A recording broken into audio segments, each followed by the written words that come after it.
खबरों में आगे बढ़ेंगे, पश्चिम बंगाल का रुख करेंगे। पश्चिम बंगाल में हुए पंचायत चुनाव के दौरान चुनावी हिंसा को लेकर बीजेपी ने पार्टी के राष्ट्रीय अध्यक्ष को एक रिपोर्ट सौंपी है।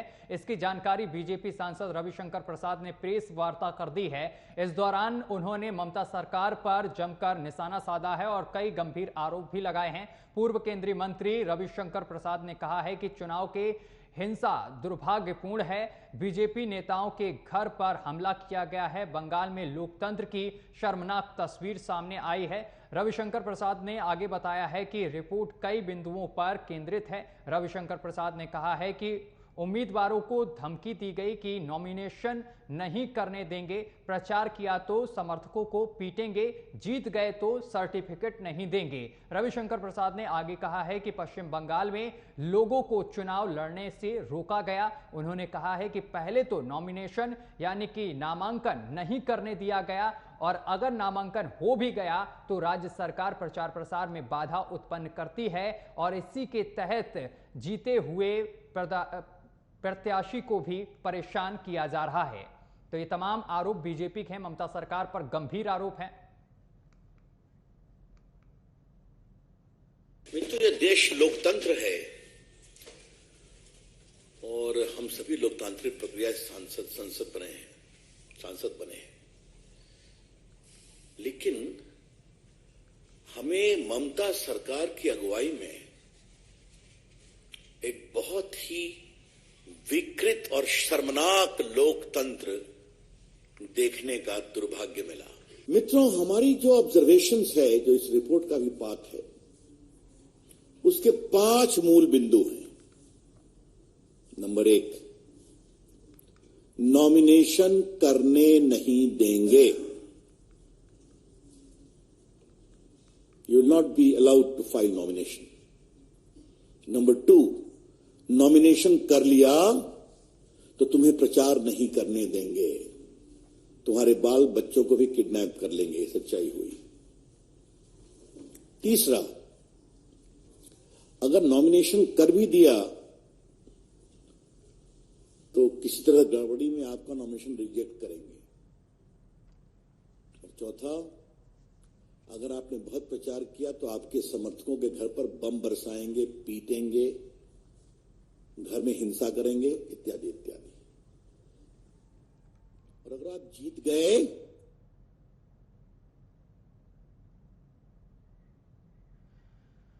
और इसी खबर पर अधिक जानकारी के साथ हमारे सहयोगी के राणा हमारे साथ सीधा न्यूज रूम से लाइव जुड़ रहे हैं। के राणा, बीजेपी ने ममता सरकार पर कई गंभीर आरोप लगाए हैं। उन्होंने कहा है कि ममता सरकार देखा जाए तो पश्चिम बंगाल में दादागिरी करने पर उतर आई है। उन्होंने कहा है कि अगर प्रत्याशी वहां पर जीत भी जाता है तो सर्टिफिकेट नहीं दिया जाता है, उनके बच्चों को अगवा कर लिया जाता है।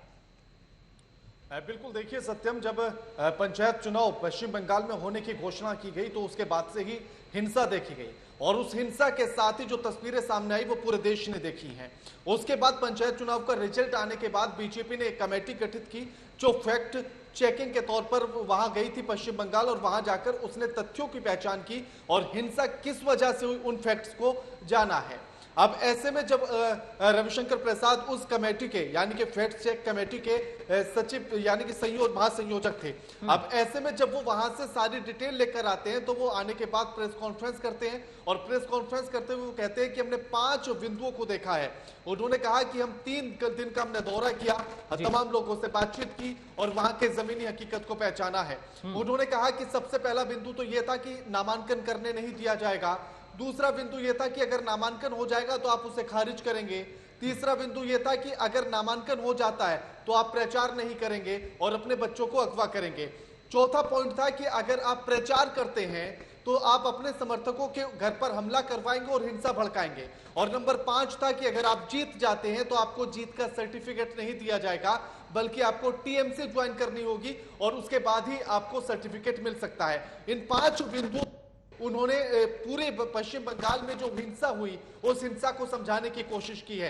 वो तस्वीरें हमने भी पंचायत चुनाव के समय पर अक्सर देखी सत्यम, कि किस तरह से उन सारी चीजों को हम देख रहे थे कि नामांकन होने के समय पर किस तरह से हिंसा हुई, वोटिंग हुई तो किस तरह से हिंसा हुई उन्होंने फिर यह भी बताया कि एक समय पर जब बीजेपी की एक आदिवासी जो उम्मीदवार थी उसके साथ बलात्कार किया जाता है, उसके कपड़े फाड़ दिए जाते हैं। उन्होंने यह भी कहा कि आज सुबह एक और खबर निकलकर सामने आई जिसमें 13 साल की एक बच्ची के साथ बलात्कार किया गया पश्चिम बंगाल में। तो उन्होंने कहा कि ममता बनर्जी को इस चीज को भी समझना चाहिए कि उन्होंने एक महिला नेत्री होने के बाद भी, महिला मुख्यमंत्री होने के बाद भी पश्चिम बंगाल को कहां लाकर खड़ा कर दिया है। साथ ही रविशंकर प्रसाद ने इस बात का भी जिक्र किया और उन्होंने कहा कि पश्चिम बंगाल को, यानी कि बंगाल की उस भूमि को रविंद्रनाथ टैगोर के नाम से जाना जाता है, सुभाष चंद्र बोस के नाम से जाना जाता है, अरविंद घोष के नाम से जाना जाता है और तमाम महान हस्तियां जिन्होंने देश ही नहीं बल्कि विदेशों तक भारत का मान बढ़ाया है, उस मिट्टी ने ऐसे लोगों को जन्म दिया है। अब ऐसे में अगर उसी मिट्टी पर हिंसा की स्याही पुत जाए, अगर उसी पर हिंसा का कलंक लग जाए, तो फिर उस राज्य को या उस धरा को आप किस तरह से देखेंगे। और इन्हीं चीजों को करते हुए उन्होंने उन सारे आरोपों को ममता सरकार की विफलता के तौर पर दिखाया और 5 बिंदुओं में पश्चिम बंगाल की उस पूरी हिंसा को समझाने की कोशिश की कि किस तरह से जबरदस्ती पर टीएमसी उतरी हुई थी और पंचायत चुनाव को लेकर जिस तरह से दबाव बाकी अन्य पार्टियों के प्रत्याशियों पर बनाए जा रहे थे। सबसे पहले तो यही कि उनको नामांकन नहीं करने दिया जाएगा। दूसरा है कि अगर कोई भी प्रत्याशी यानी कि दूसरी पार्टी का प्रत्याशी अगर नामांकन कर लेता है तो उसको खुद ही अपना नामांकन खारिज करना होगा। फिर अगर मान लीजिए किसी ने नामांकन भी कर लिया और उसको खारिज नहीं किया है तो फिर उसको प्रचार करने की अनुमति नहीं दी जा रही थी। अगर वो प्रचार कर रहा था तो उस पर इस बात का प्रेशर बनाया जा रहा था कि आप अपने समर्थकों को घर में जाकर हिंसा भड़काओ, उनके साथ मारपीट करो जिससे हिंसा भड़के। उन्होंने फिर कहा कि अगर कोई प्रचार कर भी रहा था तो फिर यह बताया गया कि अगर आप प्रचार कर रहे हैं तो आपको हिंसा भड़कानी पड़ेगी, अपने बच्चों का किडनैप भी कराना पड़ेगा ताकि प्रदेश में हिंसा भड़क सके। और उसके बाद यह कहा गया कि अगर कोई प्रत्याशी गलती से जीत भी गया तो उसको सर्टिफिकेट न देने की बात कही गई। यह प्रत्याशियों पर दबाव बनाया गया रविशंकर प्रसाद के द्वारा। ये जो उन्होंने कहा कि उन पर यह दबाव बनाया गया कि आपको जीत का सर्टिफिकेट नहीं दिया जाएगा, अगर आप जीत जाते हैं तो आपको आकर टीएमसी ज्वाइन करनी पड़ेगी और उसके बाद ही आपको जीत का सर्टिफिकेट दिया जाएगा।